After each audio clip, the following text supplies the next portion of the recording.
Hello. I don't know most of you here. I don't know what experience or expertise you have in encephalitis, but I value you being here, and I am honoured to share my story.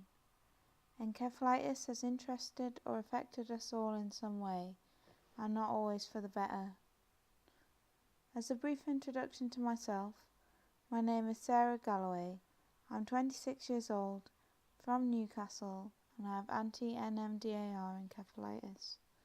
This is an autoimmune form where antibodies in my blood attack the brain.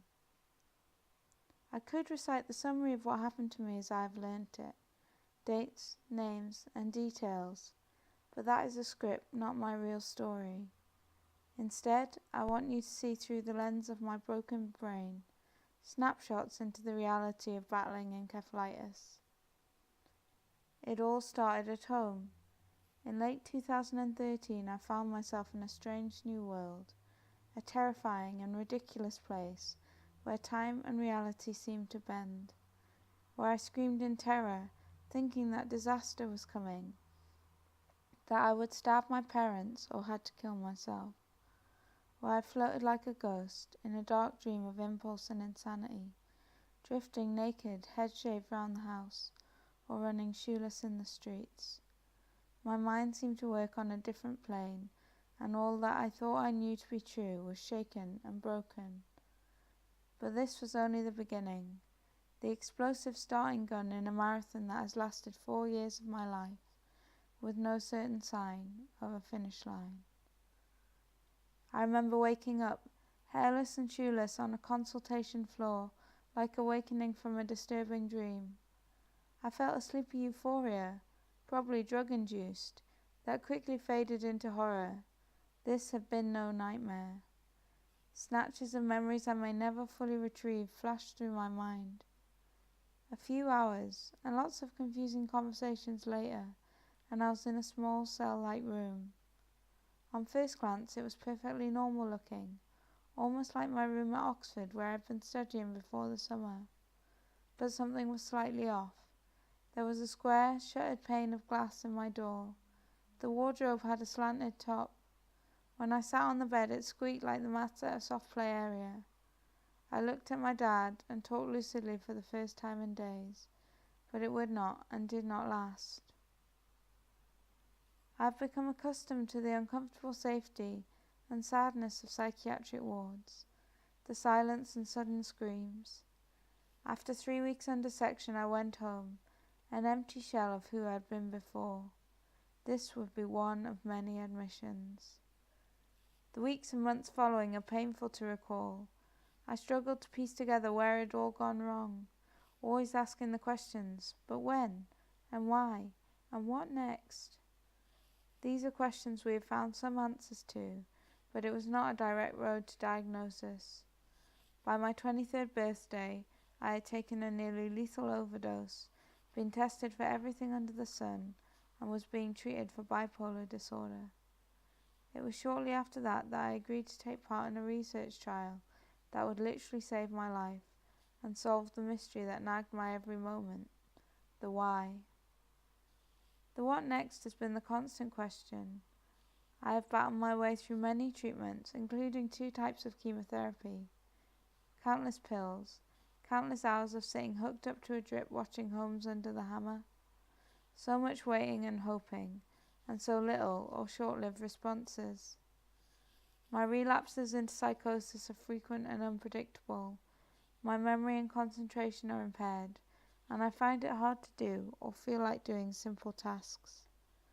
I regularly have headaches, double vision, hallucinations, and temperature fluctuations.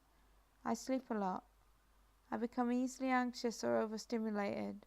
Social situations can be incredibly daunting and leave me tired, self-conscious, and emotionally drained. With so many problems, I've been unable to get a job. But I have had success in recovery, even if not in its fullness. Plasma exchange allowed me to go back and finish my master's in chemistry. During a 10-month stay on a psychiatric ward, I painted, exhibited, and sold my work to raise money for the Encephalitis Society. Rituximab, my latest treatment, is starting to show real benefits to which I am elated. I'm reading again. I'm able to come down to London and give talks. Through the ups and downs, I've learned how to battle and prevent encephalitis from being my identity. Though I often lose myself, there is always the hope and joy of rediscovering who I am and what I can do. There have been many tears, but also much laughter and love in my experience. My friends and family have been a massive support. Without them, I would simply have not survived. One of the greatest reliefs to my condition, which my parents may not have enjoyed in the same way, have been small and perhaps inappropriate jokes with those who know and love me. Some examples would be found in my beautiful older sister. She is a psychologist and has been an absolute rock throughout this journey. When I was on high-dose steroids, I sadly, and much to my horror, developed the side effect of moon face. For those who aren't familiar with this term, it is the swelling of the cheeks and jowls to almost hamster-like proportions. As a young and very vain adult, this was the end of life itself. Forget the potential for stomach ulcers or thinning of the bones. This and only this was the pit of steroids for me. I became incredibly self-conscious and lacked my usual confidence and shine. One day, on the phone, I admitted my great sadness to my sister. She paused, then lightly reeled off 3 jokes at my expense. Number 1. Why does it flood when Sarah comes into a room? Changing tides. Secondly, why does it go dark when Sarah enters a room? Total eclipse. And finally, why are men mysteriously attracted to Sarah? Her gravitational pull, of course. For someone who was sure that this condition was actually repelling men, the humour brought a lightness and a comfort, though perhaps she had to be there to understand. All joking aside, it has not been and is not easy. There are some wounds that perhaps may never heal. There are some things that I may simply have to learn to live alongside. We cannot make light of something so dark. We do not have to pretend everything is or will be all right. But we must look through the eyes of hope and progress. So many of us here are working to change the outlook and impact of this disease. For that I am incredibly grateful. A research trial is what led to my diagnosis.